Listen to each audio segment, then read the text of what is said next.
Kulture. Listen, we here right now live. We about to do a Q&A with Flavour. I got the questions right here. I got my water on deck. You know what I'm saying? Culture movement things. Y'all see? Stay tuned. You know where you're at.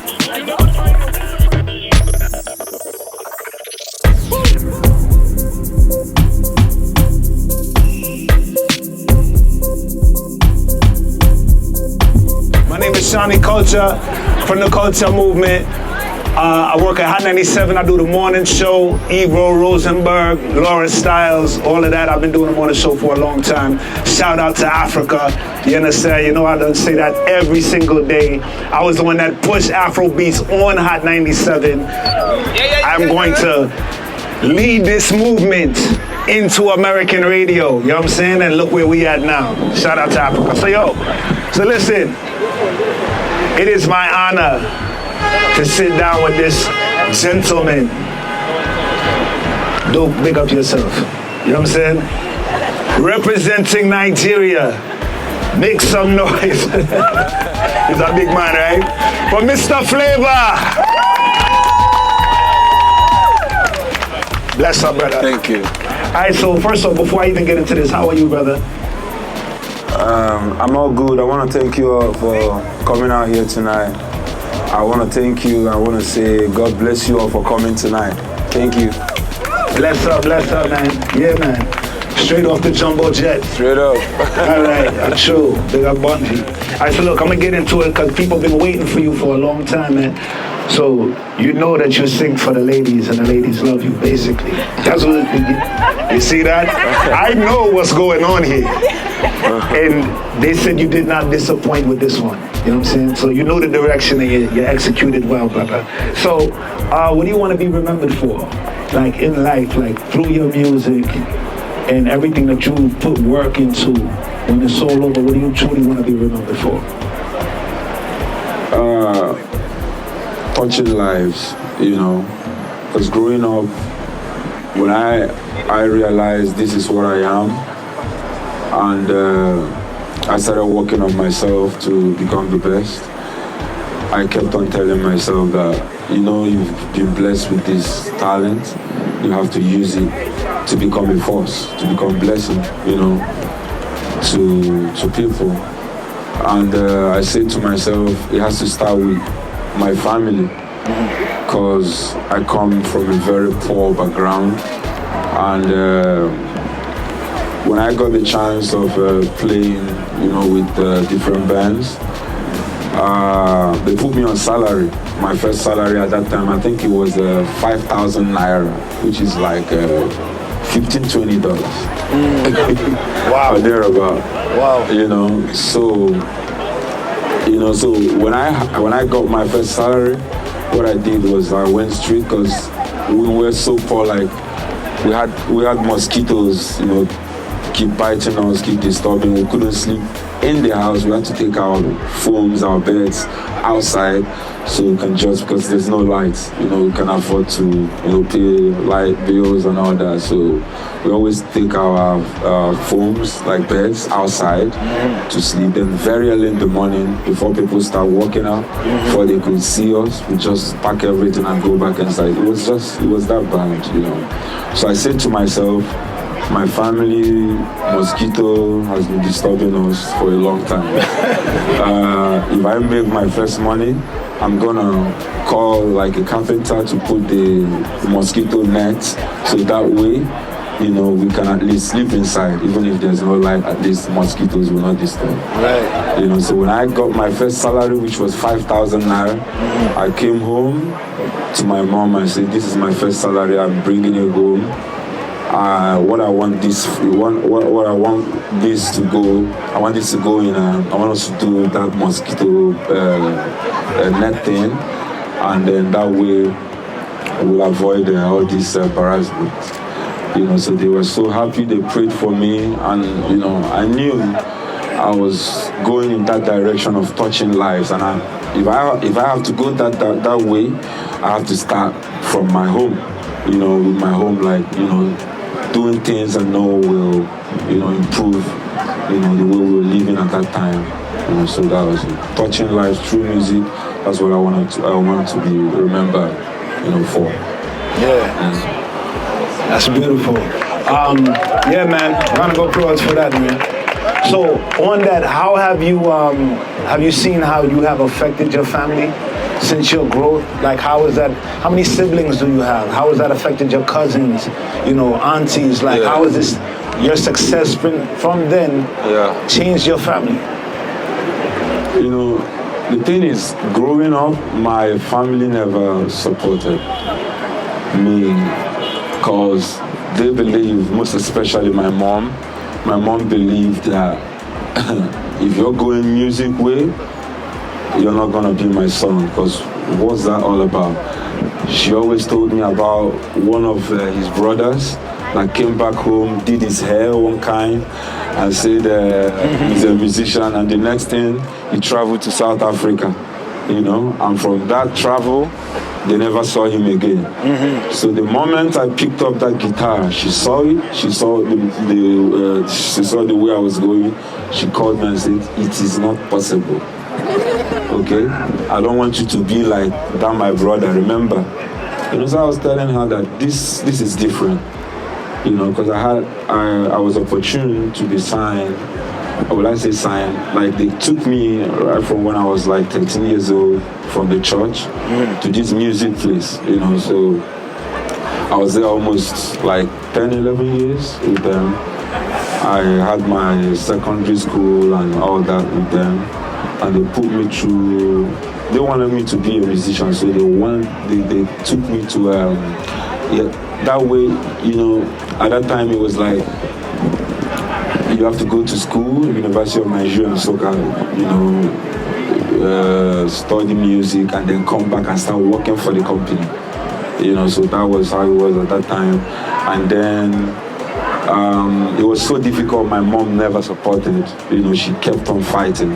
But I kept on telling her that one day you will understand. I'm working hard. This is not what you're thinking. Like, this is proper, music business, because we'll come, wake up in the morning, you start playing music. They taught me how to play the piano, the guitar, how to sing backup vocals, a lot. So I learned it. They also took me to school, to study music at some point. So it was very difficult with my people. But right now, I killed all that with my success.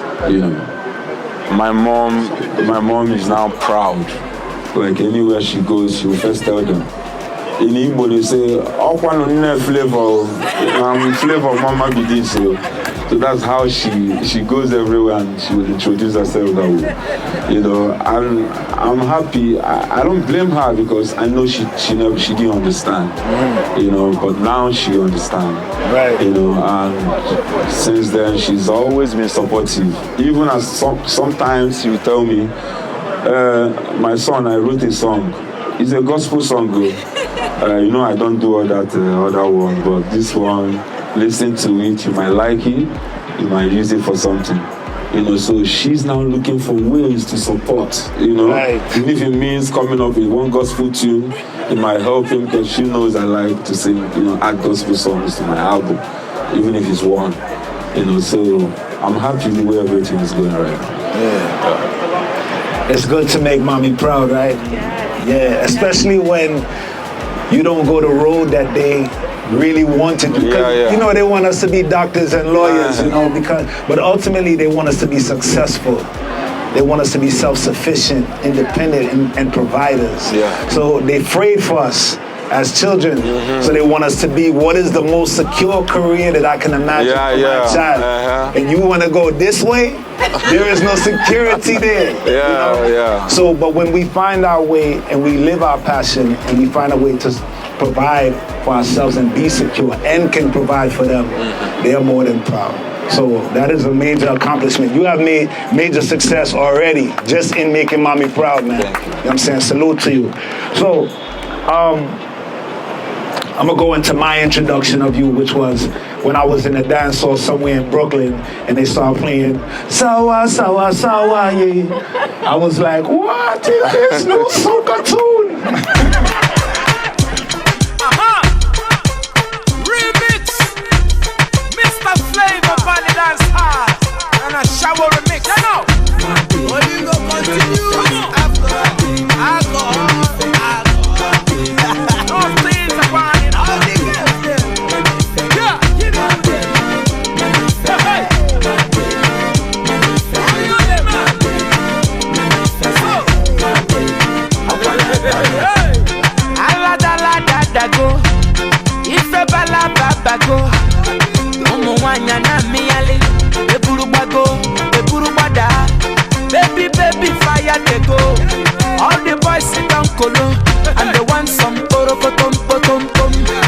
the pium waka waka baby, uru uru baby, corner baby, and I go tell my mama, and I go tell my papa, and I go tell am say, you be waka waka baby, you be chuku baby, baby sawale, sawale, sawale.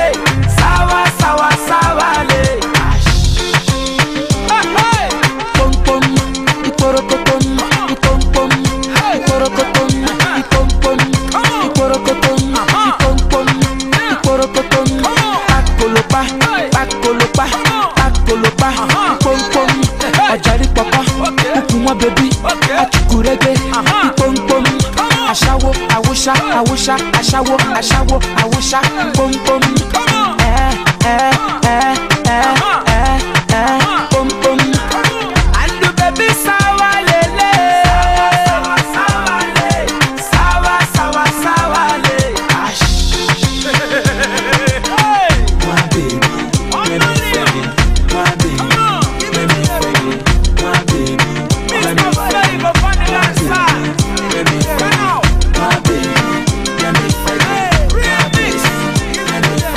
So, was that the first crossover song? Yeah.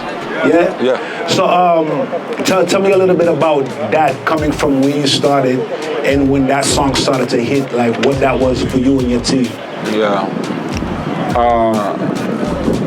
I think we did, my first album was, I released it in 2008. It had the Ashawo song, the One Baby song, but it was a slow version. So when I went to promote the song, because at that time it's not like now you just put all your stuff and you got labels and all that behind you. That time it was manual. You have a song, you print some copies and take it to the streets yourself. So I took my album to the streets myself with my brother. I gave him money to print some copies. We printed about like 200 copies. And then where the joint I was playing, before I start playing, I just put the record and then I stop it at some point and tell people, yo, this is my new record. It's not in the market yet because we don't have marketers or distributors. But right here you can get it. So people started buying. So I was busy going everywhere to promote the song. So when I got I made my first little money. I traveled from Nigeria to Cotonou to buy a little car for myself, my first ever car. And I said that money I made it from my first album. Because at that time, if you are lucky to get a marketer, there's this big market in Nigeria, it's called Alaba International Market. That market is like the record levels we have now. Because everything at that time happened, it's from the market, Alaba International. So you have marketers like Albino Music, Apple Ventures, so the likes of P Square, the band, at that time, those guys were marketing them, and these guys were like there before me. So I was always praying when I was working on the song that, God should help me find a marketer. I can't go meet them. Because if you want to meet them, you have to travel all the way from Enugu, the east, where I lived at that time, to Lagos. Which is by road, is almost 8 hours journey, with all the traffic and all. So it was difficult for me. So as God will have it, my friend Mr. Raw is a rapper. He now told me one day, he called me and said, yo, this is your song, because of the way I was promoting in the streets. So, people were beginning to, like it. Yeah. So he said, this is your song. I had this marketer call me and he says they want to talk to you. I was like, can you give him my number? He said, you already did. So I went back home and kept praying, that this call will come true, So on that fateful day, the call came through and the marketer said I should come to Lagos. I got to Lagos, And at that time you have artists line up. I mean, hundreds of artists. They line up right there in front of his store in the market. You're waiting for your turn with your master CD. You come into the office. You present your master CD. They will play. They have big speaker everywhere. It's a big market, and then there are people all around. They're always eager to listen to what you have. Yeah. So they were listening to different artists and their sound. So when I got there, I was looking at everybody. I was like, oh, and thank God I didn't come to join this queue. It just took me straight. I was on a special invitation appointment. I came in, he looked at me and said, you are the guy with the song? I said, yes. He said, okay. I've listened to it. Do you have more? I said, yes, I have more. He said, do you have it here? I said, I can send it. He said, okay. How much are you going to sell this? He said, that time, the marketer will buy everything outright. That's it. That's how it worked at that time. So we priced it, and then I said, okay, I'm good to go. He said he will pay, and later he paid. So the money was my first hit money, And then I was so happy. I said to myself, I'm gonna use part of this to buy a little car, and then save the rest for the journey, I now went to Cotonou, it's called the Benin Republic, to buy the car. So when I got there, we went around, saw the car I liked, I paid for it, and I told my brother, we have to go into the streets and market this our products, our songs. So we went in, different bars, we got to any bar we got to, we sit down, tip the DJ, buy a bottle of drink, and then they play the song. So as they're playing, I noticed that when it gets to the slow version of My Baby, they loved it the most, but it was slow. It was just going this slow soca way. Sawa, sawa, sawa, But as it was going, in my mind I was like, maybe next time I'm coming with this song, I think I have to make it faster. I don't know. I was just thinking.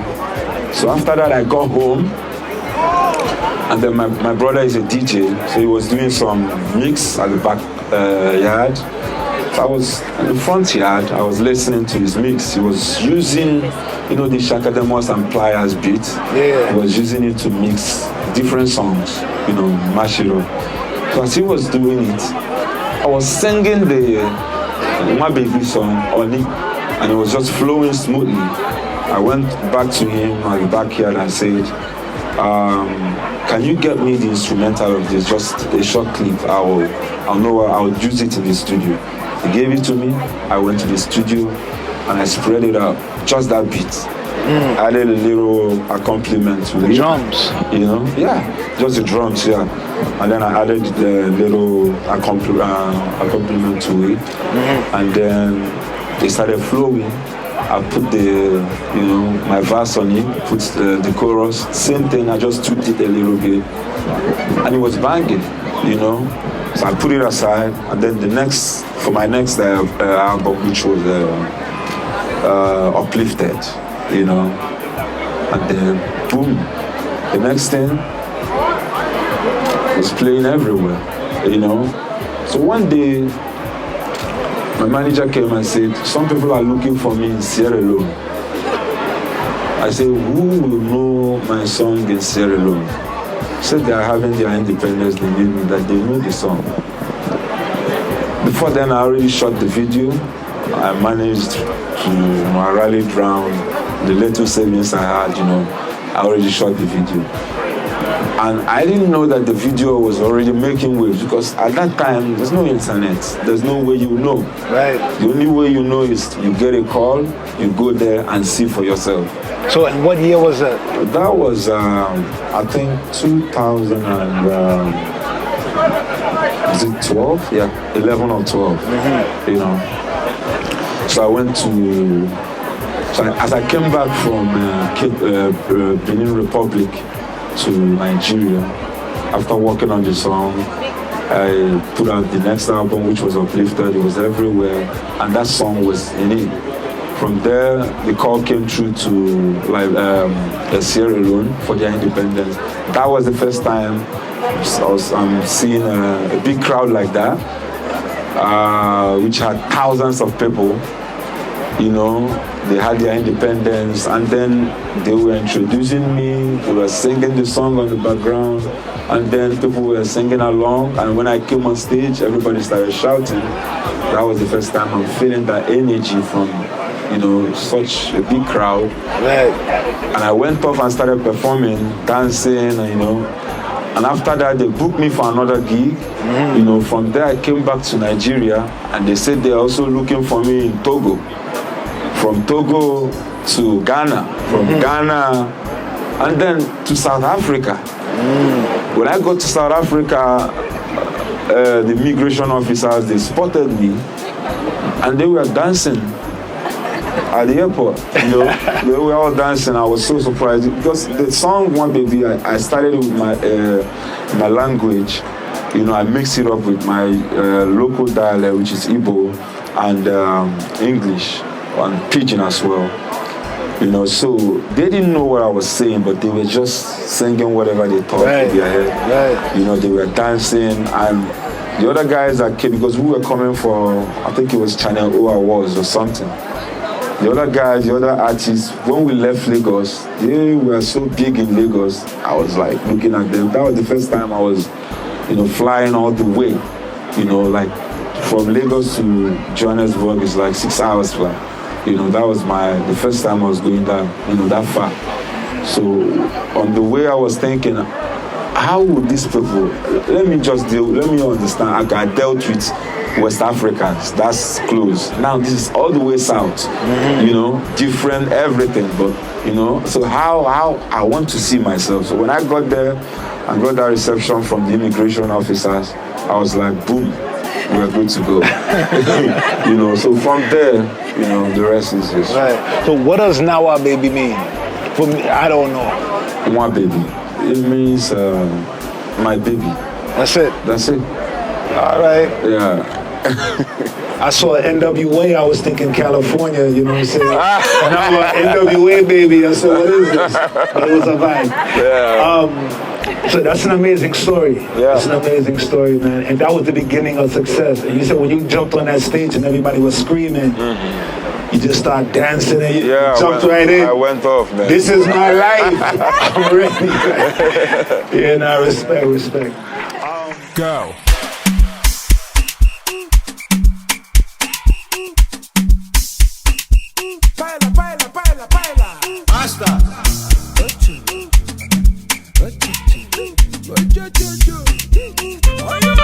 You're my sweetie, my sugar, my baby, my lover. Let me love you, let me hold you. Can't live without you, no one above you. Oh yeah, oh yeah, oh yeah, oh yeah. I don't travel local and overseas, looking for true love and I never see. I don't try many logic in no work. Just when I want to give up, oh, you come. Give me life, oh, give me hope, oh, give me strength, oh, to love again. Oh my angel, oh my baby, what can I do? What can I do without you?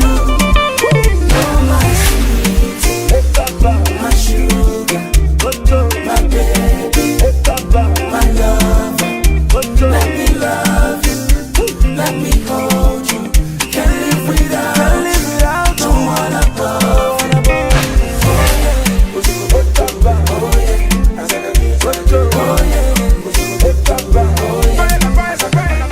When can we expect an album from you?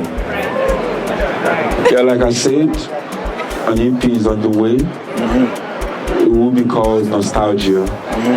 My Sweetie is the first single of the project, you know, so that's what's up right now. That's what's cooking. So I'm expecting it to be ready sometime later this year. So I don't have a date yet, but I think sometime later this year. So it sounds like, from everything I've heard, you knew your life was going to take this road. Inside of your heart, this was the path for you. Yeah. And you had one goal, one aim, one destiny. So how far do you want to take this? And what can we expect from you to see from Flavour in the future? I mean, I don't set expectations because you never know with life. You might think your dreams are so big, but you don't even know they are way bigger than what you think. You know, so I don't set no expectations. I just take life, you know, as it comes, one step, you know, at a time. You know, but most importantly, I keep walking. Always keep walking, because you never know. You know, you never know. 1 second, you're dead. You know, also 1 second, you're down. So you never know. So you just keep your head up. I always tell myself, you know, just tighten your seatbelt. It's going to be a long ride. I like that. Listen, you are blessed and highly favored, my brother. Appreciate and it. very flavored, of course. So, Thank you. Yeah, self-confidence, humility, that's key. And most importantly, appreciate the little, whatever you have going on for you. Because it's very important. If you appreciate the little you have now, you will learn also to appreciate more when you appreciate more when everything is all going good for you. You know? So in all situations, in all conditions, just understand that it's never gonna be the same or be as it is right now. Anything can change at any point in time. But if you're strong and you believe so well in yourself, it will be so easy for you.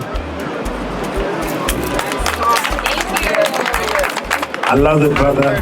I love it. Listen, you are a blessed man, and I was gonna say humble, but you just closed it out with with expressing that, because you hadn't said that. And this is the energy that I received in listening, you know, but you expressed it at the end. But I was gonna say that you clearly walk with God. You know, if nobody is clear on that, it is very much understood that you are a man of God, you know, and that you express it in everything that you do. You know, the way I'm hearing everybody talk about you in the works that you're doing, you understand your purpose is even greater than the music. Yeah. You love the music. Yeah. But you know your purpose. Yeah. And that is a blessing, bro. Thank you. You know what I'm saying? Yeah. And the fact that you say continually that we know everything changes. Yeah. You know, one of the first questions were, you know, kind of like, how do you continue to get up every day? Yeah. And knowing that whatever the circumstances, it will be different. Yeah. We need the lows so that we can have the highs. Life will continually go in that direction. Always. That is one of the things that keep me going. That is my light at the end of the tunnel. I know that it won't be the same. I know it will change, and that keeps me going every day. And I can see you move with the same energy. So blessings to you, bro. Nothing but success to you and everything you do. I am a fan. Thank You know what I'm saying? Thank and I'm a follower. And I will dance with a different type of joy when I hear. Oh, yeah. You know what I'm saying? No, baby. Yeah. I'm in there, bro. I'm in there. Right? Make some noise for Mr. Flavour, yo. Respect, man. Thank you so Salute. much. I appreciate it.